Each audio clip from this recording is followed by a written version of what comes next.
Hello everyone, welcome to inspire classes. तो भाई आज हम लोग वेक्टर का पार्ट नंबर 8 स्टार्ट करेंगे, जिसमें हम लोग एप्लीकेशंस ऑफ वेक्टर प्रोडक्ट के बारे में देखेंगे। जो हमारी लास्ट क्लास हुई थी उसमें हम लोगों ने वेक्टर प्रोडक्ट का बेसिक, उसकी प्रॉपर्टीज़, वो सारी बातें कवर कर ली थी। तो आज हम लोग ये देखने वाले हैं कि वेक्टर प्रोडक्ट को हम लोग किस किस जगह पे अप्लाई कर सकते हैं। क्योंकि देखो वेक्टर प्रोडक्ट लगेगा कहाँ पे। यहाँ पे वेक्टर प्रोडक्ट का नाम वेक्टर क्यों आया है? क्योंकि यहाँ पे जो आंसर आता है वो एक वेक्टर फॉर्मेट का आता है, जबकि स्केलर प्रोडक्ट के अंदर जो आंसर आता है वो एक स्केलर फॉर्मेट का आता है। तो इसी वजह से इनके नाम पड़े हुए हैं। जो आप चैप्टर नंबर 7 पढ़ोगे अपना सिलेबस के अंदर, कि जब हमारे पास चैप्टर नंबर 7 की बात होगी तो 7th चैप्टर के अंदर रोटेशनल मोशन हमें पढ़ना है। वहाँ पे तुम्हें टॉर्क जैसे कॉन्सेप्ट, एंगुलर मोमेंटम जैसी चीज़ें, मोमेंट ऑफ इनर्शिया जैसी चीज़ें, ऐसी चीज़ें देखने को मिलेंगी। तो वहाँ पे भी आपको वेक्टर प्रोडक्ट के बारे में दे रखा है। आप चाहो तो अपनी एनसीईआरटी ओपन करके चैप्टर नंबर 7 के स्टार्टिंग के कुछ पेज पलट के देख सकते हो। वहाँ पे तुम्हें नज़र आ जाएगा एक सेक्शन कि हाँ कुछ पेजेस के बाद वेक्टर प्रोडक्ट वहाँ पे दे रखा है। मैंने आपको पहले भी बोला था कि जितना भी वेक्टर आपके फिजिक्स में ज़रूरी होगा वो आपको यहीं पढ़ा दिया जाएगा, कि अब से आगे कहीं पर भी चैप्टर में वेक्टर की रिक्वायरमेंट पड़ेगी तो आप इन नोट्स को अब रेफ़र करके देख सकते हो। तो आपको यहाँ पे ऑलमोस्ट सारी चीज़ें मिल जाएंगी। ठीक है, तो चलो आज हम अपना वेक्टर का ये लास्ट लेक्चर होगा। इसके बाद में प्रोजेक्टाइल मोशन शुरू कर दूंगा। बड़ा इंटरेस्टिंग टॉपिक है। 2 डायमेंशनल में जब चीज़ों को फेंकते हैं तो वहाँ पे प्रोजेक्टाइल मोशन का कॉन्सेप्ट आता है, तो वो शुरू कर देंगे बाद में। तो फिलहाल स्टार्ट करते हैं आज एप्लीकेशन से। तो एप्लीकेशंस ऑफ वेक्टर प्रोडक्ट हम लोगों ने देखा था ऑलरेडी कि अगर सर मेरे पास एक वेक्टर ए है और एक वेक्टर बी है, इनका अगर मैं क्रॉस प्रोडक्ट करूं या वेक्टर प्रोडक्ट करूं तो वो इस तरह से आता है, ए क्रॉस बी हम फॉर्मेट में लिखते हैं। और ये वाला जो वेक्टर है ये बी के परपेंडिकुलर भी होता है और ए के परपेंडिकुलर भी होता है। ठीक है, ये बताया हम लोग देख चुके हैं। अब पहले एप्लीकेशन की अगर बात करें तो पहला एप्लीकेशन ये होता है कि हम लोग वेक्टर प्रोडक्ट का यूज़ करके एक ऐसा यूनिट वेक्टर फाइंड आउट कर सकते हैं जो दोनों वेक्टर के परपेंडिकुलर हो। मतलब क्या कि suppose this is a plane. मैंने एक प्लेन फॉर्मेट बनाया हुआ है, इसमें 2 वेक्टर प्रेजेंट है, एक वेक्टर ए एक वेक्टर बी, बीच में एंगल थीटा है इनके। ठीक है, इन दोनों का क्रॉस प्रोडक्ट करने के बाद जो वेक्टर आएगा वो इन दोनों के परपेंडिकुलर होता है ए क्रॉस बी फॉर्मेट में, जिसको मैंने एक नया नाम दे दिया वेक्टर सी। तो ये वाला जो वेक्टर है ये वेक्टर दोनों के परपेंडिकुलर है या नहीं है? हाँ बिल्कुल सही बात है कि सर वेक्टर सी बी के भी परपेंडिकुलर है और ए के भी परपेंडिकुलर है। अच्छा, तो अगर मुझे इसका यूनिट वेक्टर फाइंड आउट करना है सी का, तो कैसे लिखूंगा यूनिट वेक्टर के डेफिनेशन के अकॉर्डिंग? सी को टोपी पहना दी हम लोगों ने, तो C cap is equal to vector C upon mod of C. बताया था ना अच्छे से कि किसी भी वेक्टर को अगर उसके मॉड से डिवाइड कर देंगे तो हमें उसका यूनिट वेक्टर मिल जाता है। हमें ये तो कंफर्म हो गया ना, ये तो पता लग चुका कि जो वेक्टर सी है ये वेक्टर सी ए और बी दोनों के परपेंडिकुलर है। जिन दोनों वेक्टर की क्रॉस की गई है तो जो क्रॉस प्रोडक्ट करने के बाद वेक्टर आता है वो वेक्टर दोनों के परपेंडिकुलर होता है। मुझे उसी परपेंडिकुलर डायरेक्शन में यूनिट वेक्टर फाइंड आउट करना है। तो मैंने यूनिट वेक्टर फाइंड आउट करने के लिए क्या करा, इस वेक्टर सी को इसी के मॉड से डिवाइड कर दिया। अच्छा, वेक्टर सी क्या था? वेक्टर सी तो ए क्रॉस बी था, तो इसकी जगह पे ए क्रॉस बी और अपॉन में ए क्रॉस बी का मॉड। तो बात समझ में आ गई? तुम्हें क्या बोलेगा, तुम्हें वेक्टर ए दे देगा, वो वेक्टर बी दे देगा, 2 वेक्टर दे देगा और बोलेगा कि एक ऐसा यूनिट वेक्टर फाइंड आउट करो जो इन दोनों के परपेंडिकुलर हो। एक ऐसा क्वेश्चन पहले कराया था, वहाँ पे ये था कि एक ऐसा वेक्टर फाइंड आउट करो जो ए और बी दोनों के रिजल्टेंट के पैरेलल हो। तो वहाँ पे आपने क्या किया था, ए और बी को ऐड करके वेक्टर आर जनरेट कर लिया था और इस आर का आर कैप निकाल लिया था। क्वेश्चन में फ़र्क है, वहाँ पे पैरेलल वर्ड का यूज़ हुआ था कि एक ऐसा वेक्टर फाइंड आउट करना है जो ए और बी के रिजल्टेंट के पैरेलल हो। जबकि अब के वाले केस में क्या है, एक ऐसा यूनिट वेक्टर फाइंड आउट करना है जो दोनों वेक्टर के परपेंडिकुलर हो। ध्यान रखिएगा, मैथमेटिक्स के अंदर भी 12th क्लास में जब पढ़ोगे तो ये वाला टॉपिक या ये वाला क्वेश्चन काफ़ी जगह पे रिपीट होता है, बोर्ड एग्जाम में पूछा गया है। तो यहीं पे तुम्हारी प्रैक्टिस हो जाएगी उस चीज़ की। तो हम क्या करेंगे, अब हमें यूनिट वेक्टर अगर ये निकालना है कि जो दोनों के परपेंडिकुलर होगा, मैं क्रॉस प्रोडक्ट निकालूंगा, उससे एक वेक्टर आएगा, उस वेक्टर को उसी के मॉड से डिवाइड कर दूंगा। As simple as that. ठीक है, तो ये पहला एप्लीकेशन हमारे पास होता है। अब दूसरे एप्लीकेशन की अगर बात करें तो हम लोग क्रॉस प्रोडक्ट का यूज़ करके पैरेललोग्राम का और ट्रायंगल का एरिया भी फाइंड आउट कर सकते हैं। इसका तो डेरिवेशन भी आया था एग्जाम में, आपके एनसीईआरटी में आपको क्वेश्चन दिखाऊंगा आगे। ट्रायंगल के एरिया को प्रूव करने के लिए पूछा गया है क्वेश्चन में, और ट्रायंगल का एरिया भाई तभी प्रूव कर पाओगे जब तुम पैरेललोग्राम का कर पाओगे। क्योंकि पैरेललोग्राम का एरिया प्रूव कर लो, पैरेललोग्राम के 2 पार्ट कर दो भाई। यहाँ से अगर डायगोनल ड्रॉ कर दूँ मैं तो आधा हिस्सा एक ट्रायंगल, आधा हिस्सा एक ट्रायंगल।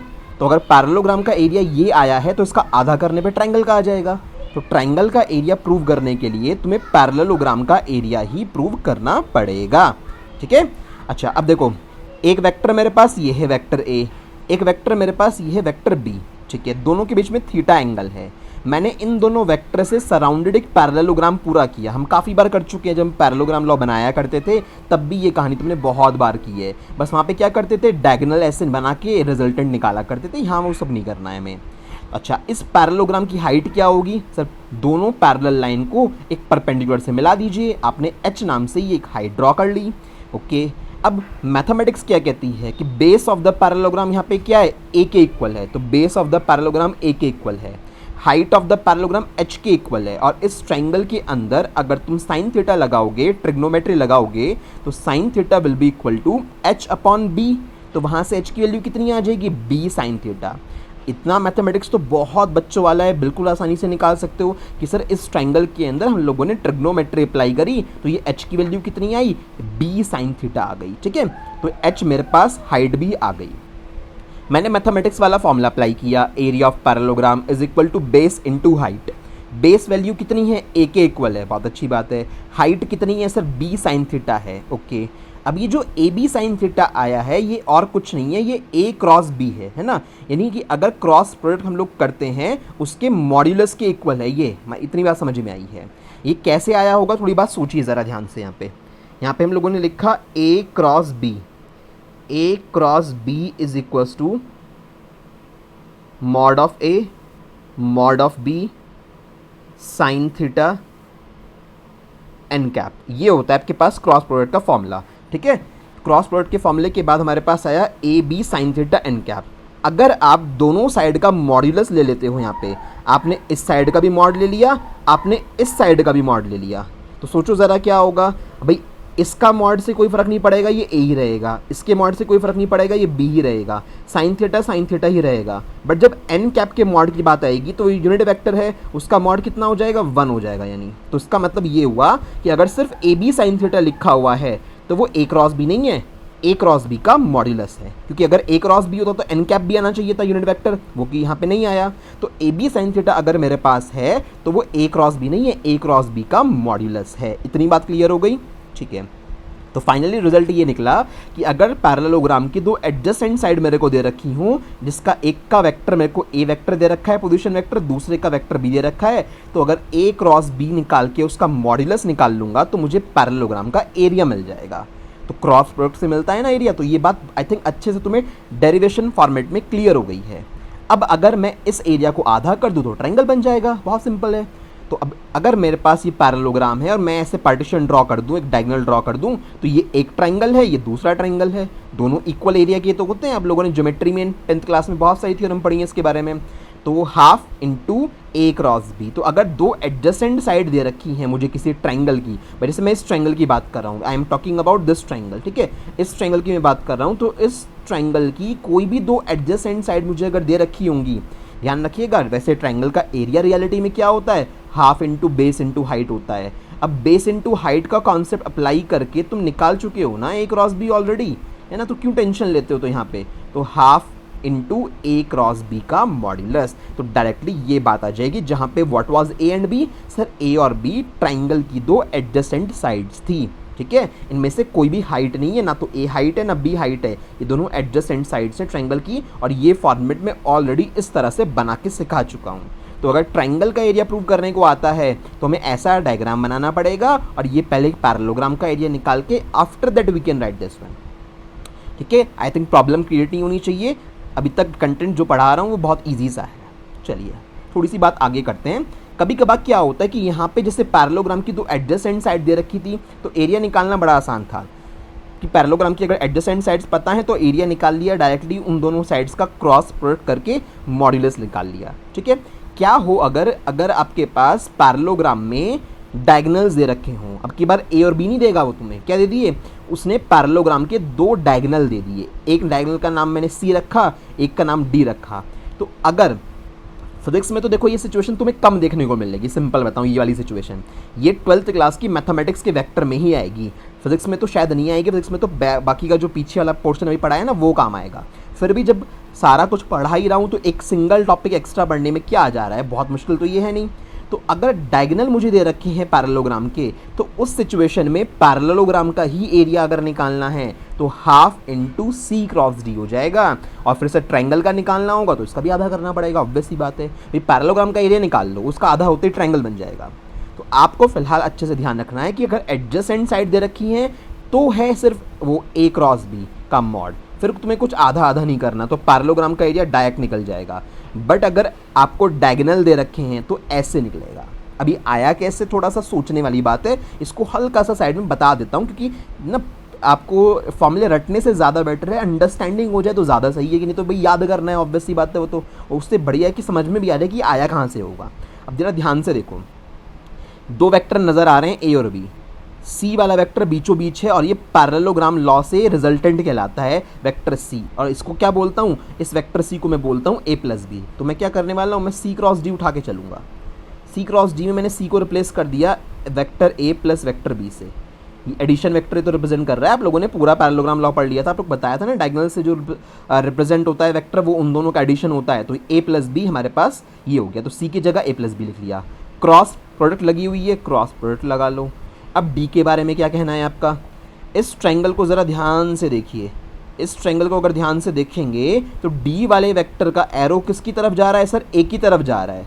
तो ए माइनस बी बताया था अच्छे से, आपको ट्रायंगल लॉ ऑफ एडिशन अच्छे से याद है ना। ए और बी वेक्टर है मेरे पास, ऐसे दो टेल पे रखे हुए हैं, कैसे भी देख लो आप लोग कि यहाँ से मैंने क्या करा, यहाँ से इसको मिला दिया। तो यहाँ से अगर इसको मिला दिया, कहीं से भी चेक कर लो कि सर पहले बी पे चले प्लस डी पे चले, तो यहाँ ये स्टार्टिंग पॉइंट हो गया, ये एंडिंग पॉइंट हो गया, तो ये रिजल्टेंट आएगा। यानी कि बहुत सारे तरीके हैं कि sir B plus D will be equal to vector A. तो अब मुझे बताओ, ए बी को उठा के उधर ले जाओ तो क्या आ जाएगा, ए माइनस बी आएगा ना वेक्टर डी के इक्वल। तो वेक्टर डी कुछ और नहीं है, ये ए माइनस बी के इक्वल है। होप बात समझ में आ गई होगी। चाहे ऐसे देख लो कि डी का जो एरो है किस साइड है, ए की तरफ है, तो ए में से बी को माइनस करेंगे, तो डी की जगह मैंने ये लिख दिया। ब्रैकेट्स करेंगे आप ओपन, तो जब ए की मल्टीप्लाई ए में होगी तो ए क्रॉस ए तो जीरो हो गया, लिखो ही मत। फिर नेक्स्ट में क्या आएगा, माइनस का ए क्रॉस बी, ठीक है, चीज़ों को कम करके लिखो, माइनस का ए क्रॉस बी, ओके। फिर बात आएगी बी क्रॉस ए प्लस का बी क्रॉस ए, प्लस का बी क्रॉस ए। उसके बाद नेक्स्ट में क्या आएगा, बी क्रॉस बी भी जीरो होता है। मेरे पास इतनी कहानी बची। अच्छा ठीक है, थोड़ा सा इसको ठीक कर लेते हैं। माइनस का ए क्रॉस बी चल रहा है, ये बिल्कुल ठीक बात है, चेंज मत करना है इसको। प्लस के बी क्रॉस ए को मैंने माइनस का ए क्रॉस बी लिख लिया, सिखा चुका हूँ ऑलरेडी कॉम्यूटेटिव लॉ कैसे फॉलो होता है, तो उसको भी मैंने ए क्रॉस बी लिख लिया। ये माइनस का ट्वाइस ए क्रॉस बी हो गया, इतनी बात समझ में आ रही है। इक्वल टू में क्या चल रहा है, सी क्रॉस डी चल रहा है।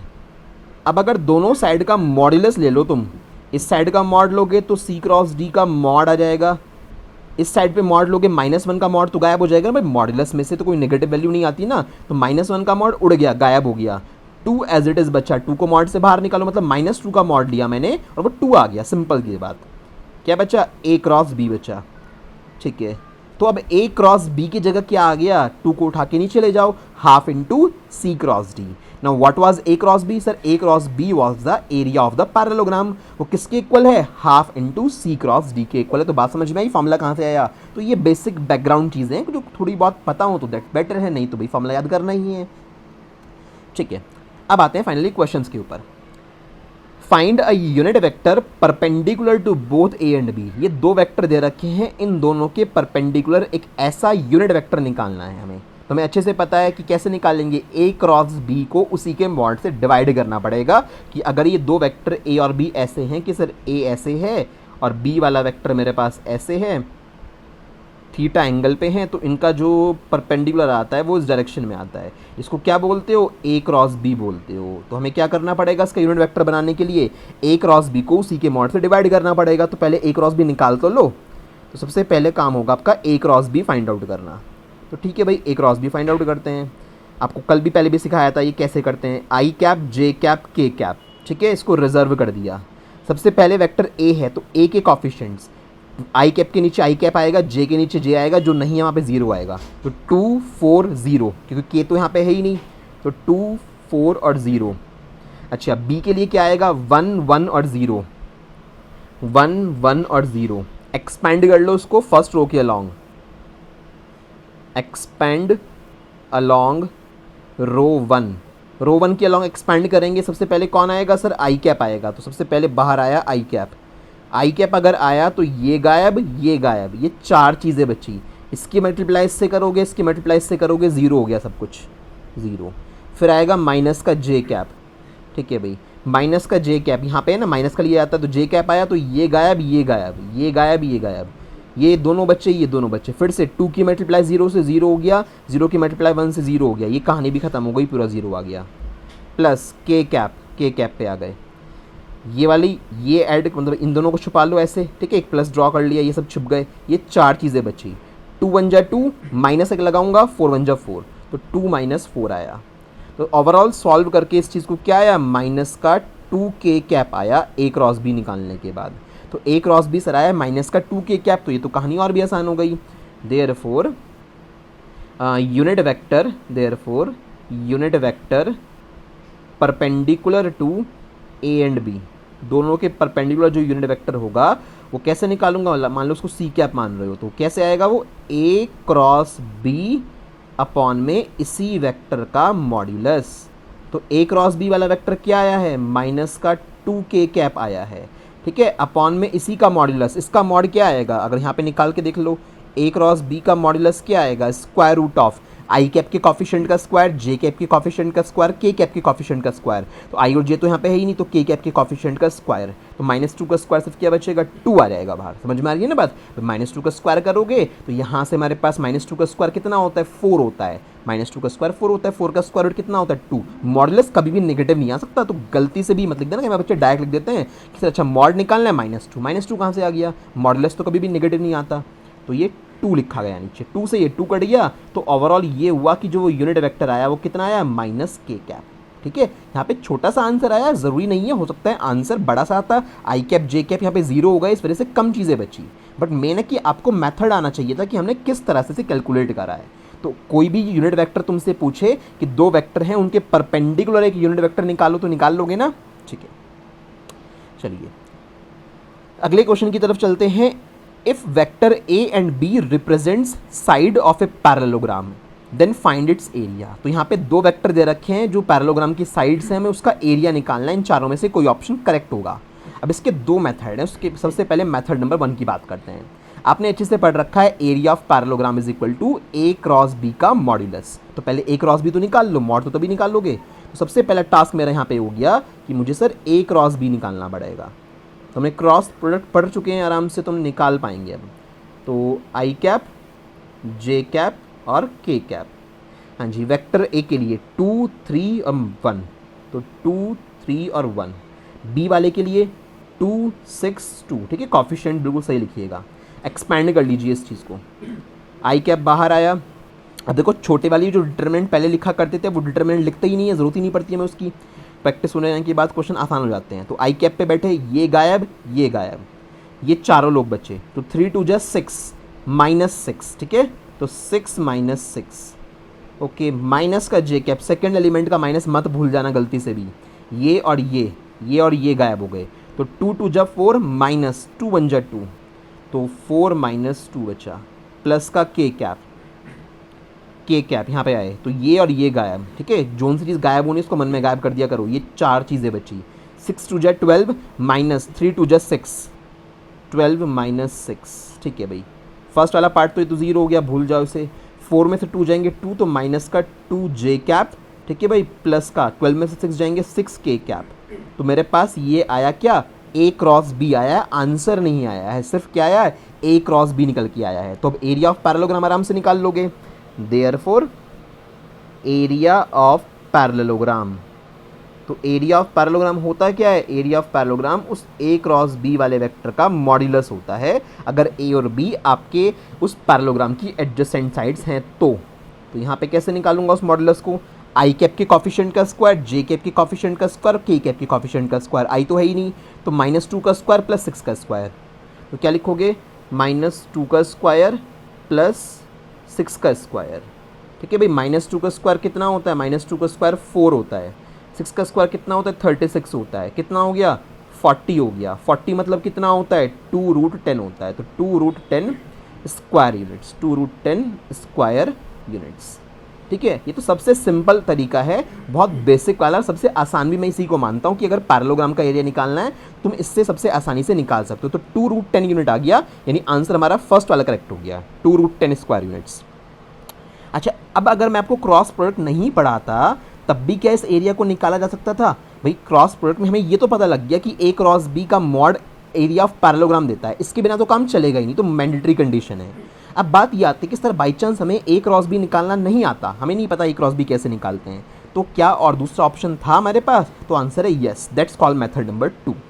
अब अगर ए क्रॉस बी नहीं निकाल सकते, नहीं आता मतलब निकालना, तो दूसरा तरीका क्या है भाई साहब, इन दोनों वेक्टर्स के बीच का एंगल निकाल लीजिए, मतलब कॉस थीटा निकाल लीजिए। कॉस थीटा कैसे निकालते हैं? डॉट प्रोडक्ट पढ़ रखी है, डॉट तो आती होगी ना कम से कम, अगर क्रॉस नहीं आती तो। ए डॉट बी दूसरा अल्टरनेट बता रहा हूँ मेथड, बट आसान वही वाला है जो पहले पढ़ाया था। तो ऐसे आप लोगों को पढ़ा रखा है। कॉस थीटा कैसे होता है भाई? A dot B is equal to mod of A mod of B cos theta, तो कॉस थीटा हमारे पास ये आ जाएगा। अब ए डॉट बी कर लो, वेक्टर देखने पड़ेंगे मेरे को पीछे जाके।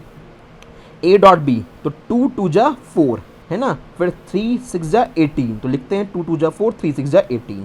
तो सर 2 2 जा 4 प्लस 3 6 जा 18, ठीक है, प्लस देखें फिर वापस जाके, तो 2 2 जा तो 4 हो गया, आई वैल्यू की मल्टीप्लाई कर दी, 6 3 जा 18 हो गया, फिर 1 है प्लस का 2 है, तो 2 1 जा 2 हो गया। ठीक है, तो हमारे पास चीज़ें ऊपर वाली तो आराम से आ गई। अपॉन में ए का मॉड्यूलस और बी का मॉड्यूलस, तो सर ए का मॉड्यूलस क्या आएगा? निकालना पड़ेगा। बी का मॉड्यूलस क्या आएगा? निकालना पड़ेगा। तो ए और बी का मॉड्यूलस, ए वेक्टर का मॉड्यूलस 2 का स्क्वायर 3 का स्क्वायर 1 का स्क्वायर, तो 2 का स्क्वायर 3 का स्क्वायर 1 का स्क्वायर। इसी तरह से बी का मॉड्यूलस 2 का स्क्वायर 6 का स्क्वायर फिर से 2 का स्क्वायर, ठीक है भाई, 2 का स्क्वायर 6 का स्क्वायर फिर से 2 का स्क्वायर। ये ऑल्टरनेटिव ऑप्शन है कि अगर वो बिल्कुल ही नहीं आता ए क्रॉस बी तभी से लगा सकते हो, वरना इसको मत सोचना। 18 और 2 20 24, ऊपर हो गया 24, नीचे स्क्वायर रूट में 3 3 जा 9 और 1 10 10 और 4 14। अच्छा, इसके बाद क्रॉस में 6 6 जा 36 36 और 4 40 44, तो ये 44 हो गया। थोड़ा सा इसको सॉल्व कर लेते हैं, जितना ही सॉल्व हो पाएगा हम लोगों से। 24 14 का तो स्क्वायर रूट कुछ हो नहीं सकता, 14 तो 14 ही होगा, 44 हो सकता है। 44 क्या आएगा आपके पास?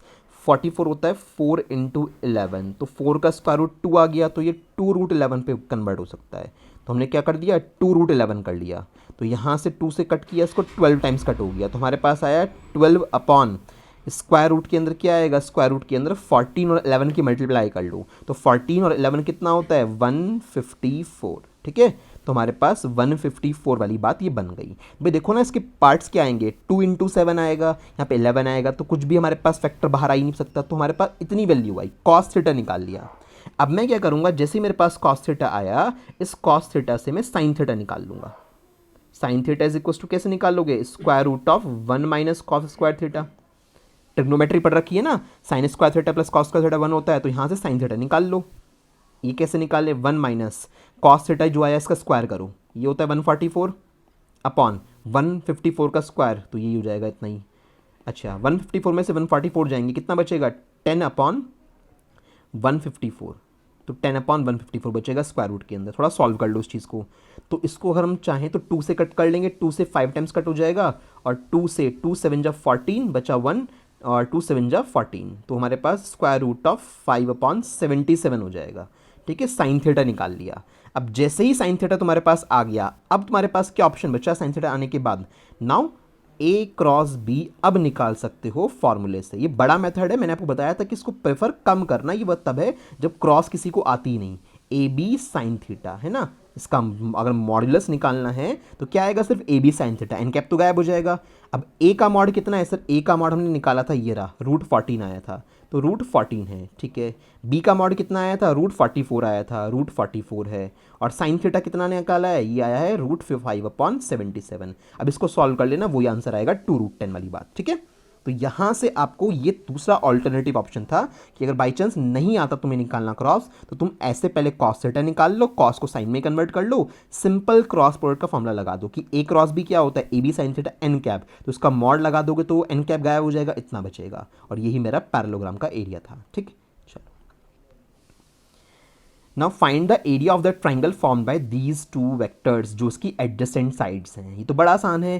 ट्राइंगल का एरिया क्या होता है कि सर अगर ये पी और क्यू एडजेसेंट साइड्स हैं तो half of modulus of P cross Q, तो मतलब पी क्रॉस क्यू निकाल लो और आराम से सारी कहानी समझ में आ जाएगी। तो सॉल्यूशन स्टार्ट करते हैं। तो पी क्रॉस क्यू निकालना है, तो पी क्रॉस क्यू कैसे आएगा, तो पी क्रॉस क्यू अगर निकालेंगे तो आई कैप, जे कैप और के कैप। पी क्या आएगा, पी आएगा 3 4 1, क्यू क्या आएगा 1 -2 2, ठीक है।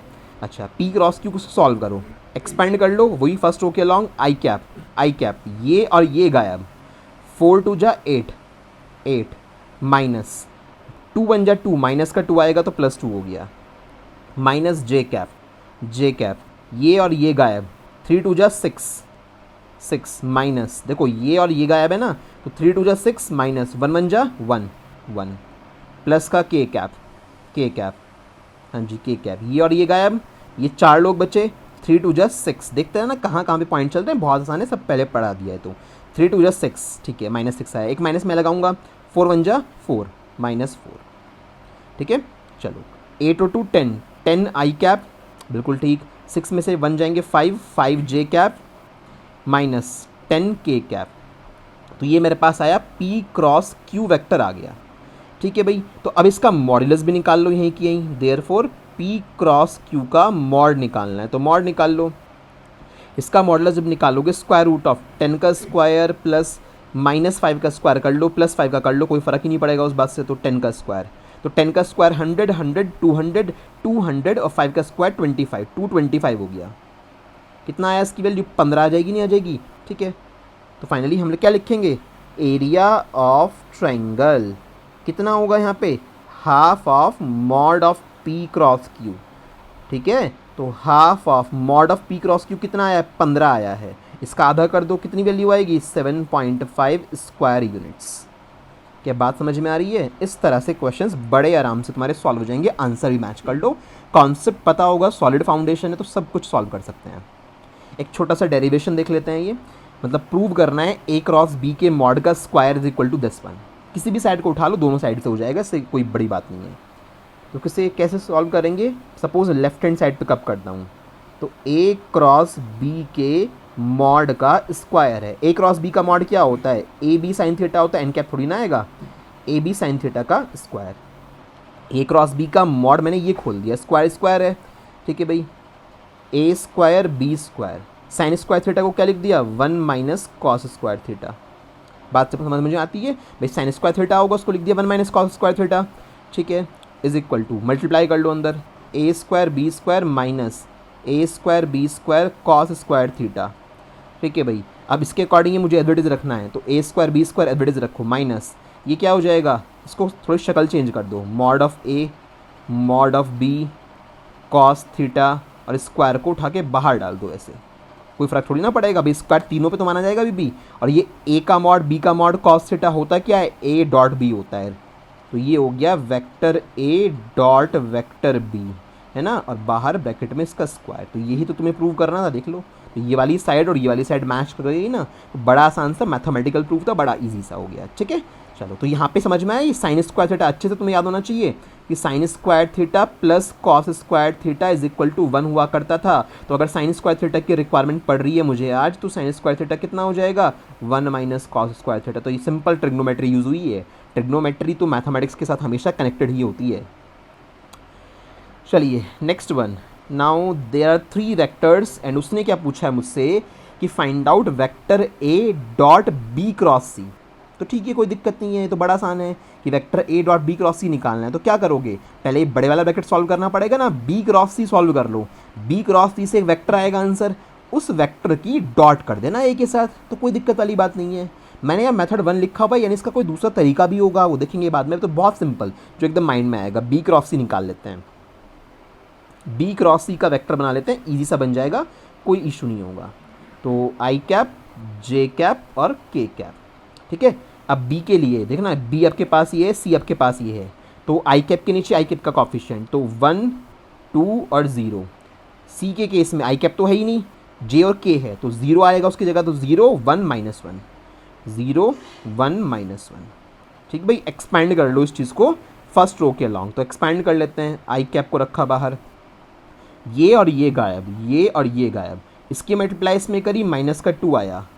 ठीक है, इसकी मल्टीप्लाई इसमें करी, 0 हो गया, तो बस मतलब यही बचा, माइनस का जे कैप। ठीक है, तो ये और ये गायब, इसकी मल्टीप्लाई इसमें माइनस का 1 आया, 0 की मल्टीप्लाई इसमें 0 हो गया, यानी ये भी कहानी ख़त्म हो गई। प्लस के कैप, के कैप, तो यहाँ पे बैठे ये और ये गायब। ठीक है, ऐसे ये 4 लोग बचे। 1 की मल्टीप्लाई 1 में 1 आया, माइनस ये तो 0 हो जाएगा, यानी सिर्फ 1 बचा।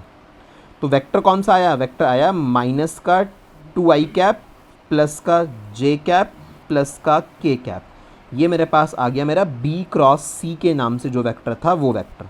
अब जैसे ये वेक्टर आया, अब तो आराम से आप लोग डॉट निकाल लोगे ना, मतलब अब तो ये निकल जाएगा आराम से। अब क्या करना है? a dot B cross C करना है कि सर a डॉट, नाउ लिख देना, now a dot B cross C. तो a की जगह a वाला वेक्टर उठा के लिखो, ये रहा a वाला वेक्टर। तो ये वेक्टर कितना है? 2i cap minus 3j cap plus 7k cap. तो वेक्टर a को हम लोगों ने लिख दिया, डॉट लगाई, डॉट b क्रॉस सी अभी निकाला है, ये आया b क्रॉस सी। तो ये कितना आया? माइनस का 2i कैप प्लस का j कैप प्लस का k कैप। आंसर कितना आएगा? आंसर आएगा 2 2 जा 4, माइनस का 4। भाई आंसर क्या आएगा? माइनस का 4। ठीक है, मतलब ये क्या आ रहा है? ये a डॉट बी क्रॉस सी निकल के आ रहा है, a dot B cross C. तो माइनस का 4। ठीक है, 2 2 जा 4, माइनस 4, माइनस 3 और प्लस 1, तो यानी माइनस 3 आ गया। ठीक है, माइनस 3। आगे देखो 7 है, यहाँ पे 1 है, तो 7 बन जा 7, प्लस का 7 हो गया।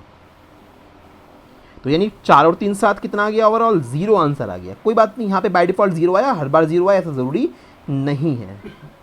अच्छा, तो a डॉट बी क्रॉस सी यहाँ पे 0 आ गया, हमारा यही आंसर हो गया, कोई इशू वाली बात नहीं थी।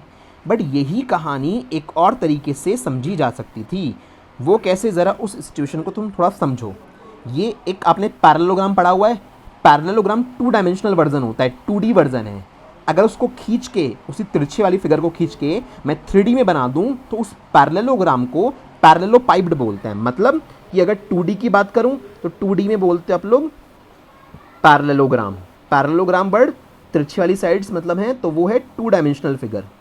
और अगर बात करूं पैरेललोपाइप्ड की, है ना, एक नई चीज़ होगी, मे भी आपने नया सुना होगा। तो पैरेललोपाइप्ड, पैरेललोपाइप्ड होता है 3 डायमेंशनल होता है। ये देख लीजिए ज़रा, देखो अब पैरेललोग्राम को हम लोगों ने जो 2D में पैरेललोग्राम होता है उसको पकड़ के खींच दिया, तो 3D में बन गया ये बॉक्स टाइप स्ट्रक्चर। तो इसी को हम लोग पैरेललोपाइप्ड बोलते हैं।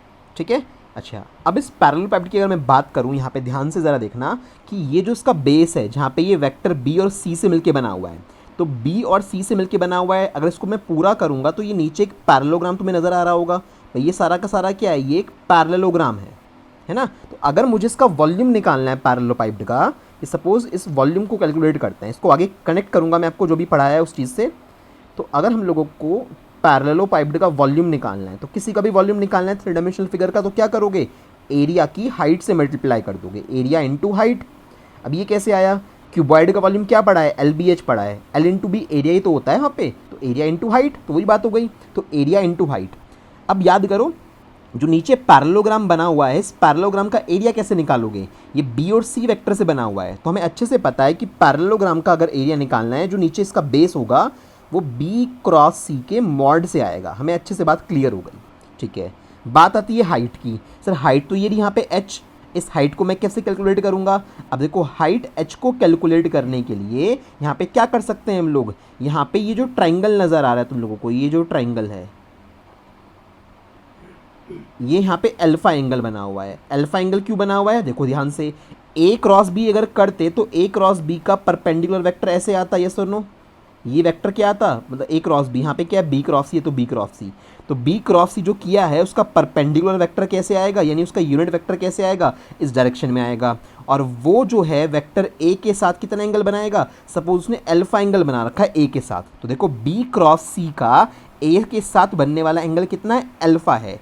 और अगर मैं यहाँ पे इस अल्फ़ा को यहाँ पे शिफ्ट कर दूँ तो कोई इशू नहीं है, ये अल्फ़ा ऑल्टरनेट इंटीरियर एंगल की वजह से यहाँ पे शिफ्ट हो गया। तो अब इस ट्राइंगल के अंदर, इस राइट एंगल ट्राइंगल के अंदर तुम आराम से कॉस अल्फ़ा चलाओ और तुम्हारा आंसर आ जाएगा। तो कॉस अल्फ़ा चला रहा हूँ, ब्लू वाले ट्राइंगल की मैं बात कर रहा हूँ, ये जो ब्लू वाला ट्राइंगल बना हुआ है। तो cos alpha is equals to क्या होता है बेस अपॉन हाइपोटेन्यूज। बेस यहाँ पे h है, हाइपोटेन्यूज कितना है हमारे पास, a वाला वेक्टर जो था वो हाइपोटेन्यूज का काम कर रहा है। ठीक है, तो यहाँ से h की वैल्यू कितनी आ गई, h मेरे पास आ गया a cos अल्फा। देखते रहे ना, बहुत ईजी है। तो हाइट मेरे पास आ गई a cos अल्फा। ठीक है, इतनी बात समझ में आ गई। अब थोड़ी सी शक्ल चेंज कर देते हैं इस चीज़ की, थोड़ा फॉर्मेट अच्छा लगेगा। मैंने a को लिख लिया वेक्टर a का मॉड, कोई फ़र्क नहीं पड़ता। दूसरा वेक्टर b क्रॉस c में मॉड में ऑलरेडी लिखा हुआ है। इनटू में क्या आना चाहिए, इस वाले वेक्टर और इस वाले वेक्टर के बीच का एंगल। अब देखो b क्रॉस c वाला वेक्टर नज़र आ रहा है, हाँ। a वाला वेक्टर नज़र आ रहा है, हाँ। ये ब्लू कलर में ऊपर की तरफ जा रहा है। इनके बीच में कितना एंगल है, अल्फ़ा। और यहाँ पे भी क्या लिखा हुआ है, कॉस अल्फ़ा। तो ये कॉस अल्फ़ा बिल्कुल परफेक्ट लिखा हुआ है। यहाँ पे अल्फ़ा इस a और b क्रॉस c वाला जो एक वेक्टर है उसके बीच का एंगल है। तो इसको बंद करके क्या लिख सकता हूँ, यहाँ पे इनको हम लोग एक दूसरे की डॉट में लिख सकते हैं कि एक वेक्टर तो सर ये रहा, दूसरा वेक्टर कौन सा है, b क्रॉस c है।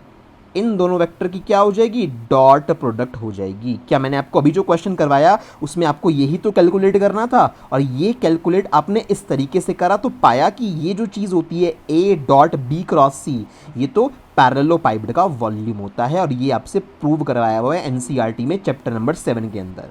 ठीक है, तो इसको कैलकुलेट करना तो तुम्हें अच्छे से आ गया कि सर b क्रॉस c वाला वेक्टर निकाल लेते हैं, उसके बाद a से डॉट कर देते हैं। इसका एक और तरीका होता है, इस चीज़ को हम लोग ऐसे लिख सकते हैं, स्क्वायर ब्रैकेट लगा के। बड़ा अच्छा तरीका है, थोड़ा सा एडवांस पढ़ा रहा हूँ।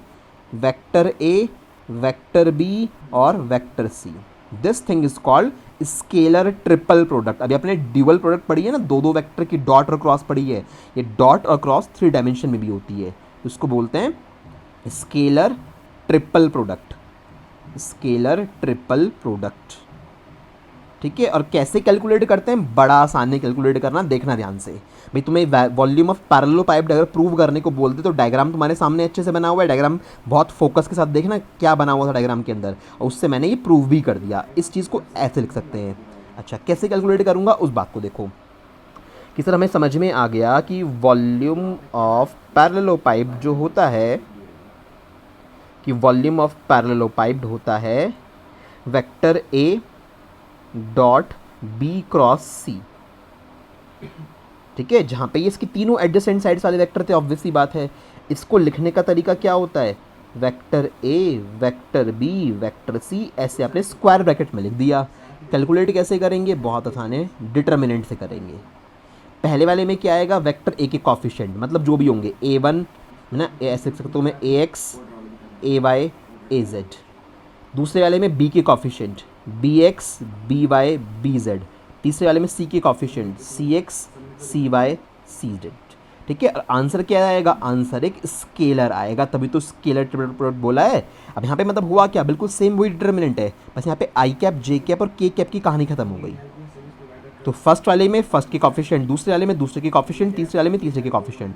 तुम्हारे पास तीनों वेक्टर क्वेश्चन में दे रखे थे, तो अब उस क्वेश्चन को मैंने इससे तो करा दिया कि सर पहले b क्रॉस c निकाला, उसका डॉट इससे करा के सॉल्व करवा दिया। तो मैं ये भी समझा दिया कि ये जो चीज़ निकाली है ये रियलिटी में ज्योमेट्रिकली वॉल्यूम ऑफ पैरेललोपाइड होती है। और तुम्हें अभी ये भी बता दिया कि इसको निकालने का दूसरा तरीका क्या है, ऐसे निकाल सकते हो। तीनों वेक्टर के कॉफिशिएंट भरिएगा, वही रो 1 के अलॉन्ग एक्सपेंड कीजिएगा। साइन का ध्यान रखना, ये प्लस में लिया जाएगा, ये माइनस में और ये प्लस में।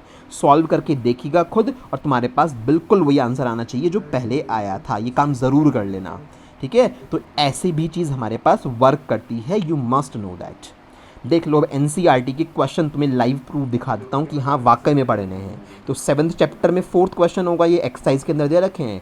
ऐसे ही 5 वाला है, show that the area of the triangle contained between the vectors a and b is 1/2 of the magnitude of a cross b। यानी ट्राइंगल के एरिया को बोल रहा है प्रूव करो half of magnitude of a cross b। ठीक है, और ये चीज़ तो प्रूव करवा चुका हूँ ना, आप पैरेललोग्राम का एरिया प्रूव करोगे, उससे फिर ये बना देना। तो हमारा ऑलरेडी ये क्वेश्चन खत्म हो चुका। इसके बाद देख लो, show that a dot B cross C, ये वेक्टर नहीं लगा रखे, उसने बोल्ड कर रखा है। आपको बताया था कि क्या अक्सर आजकल क्या होता है कि वेक्टर एक वेक्टर के ऊपर इसके ऐसे एरो नहीं लगाता, वो इसी को डार्क करके आपको प्रिंट कर देगा क्योंकि ये आसान पड़ता है। तो उसका मतलब भी वेक्टर क्वांटिटी है। तो a dot B cross C is equal in magnitude to the volume of parallelepiped, कि ये चीज़ पैरेललोपाइड के वॉल्यूम के बराबर होती है। ठीक है, और ये मैंने आपको प्रूव करवा दिया, वॉल्यूम ऑफ पैरेलल पाइप हम लोगों ने निकाला और हमारा इसी के इक्वल आया है आज। तो हमारे ऑलरेडी आगे के चैप्टर्स में जो वेक्टर से रिलेटेड क्वेश्चंस हैं वो ऑलरेडी हो चुके हैं, तो इसलिए अपना आराम से देखो, अपना इतना कुछ तुम्हें वेक्टर में मैंने पढ़ा दिया। अब सारा वेक्टर, अब आपके 8 लेक्चर्स बहुत डिटेल में छोटी से छोटी बात लेके जितना भी जानना ज़रूरी था अभी उतना मैंने पढ़ा दिया। ये ऐसा नहीं कि मैथमेटिक्स का सारा वेक्टर कवर हो गया, मैथ्स में वेक्टर इससे भी एक्स्ट्रा है। वहाँ पे जो भी तुम्हें ये स्केलर ट्रिपल प्रोडक्ट दिखाई है ना, इसके भी काफ़ी एडवांस चीज़ें होती हैं, मतलब बहुत कुछ है। मैथ्स में तो वेक्टर बहुत डिटेल में है, तो उसका 60-70% पार्ट तो तुम्हारा यहीं पे ख़त्म हो चुका है, ये मान के चलो। तुम्हारा फिजिक्स का भी वेक्टर हो गया और मैथ्स का भी बहुत सारा पोर्शन कवर हो गया है।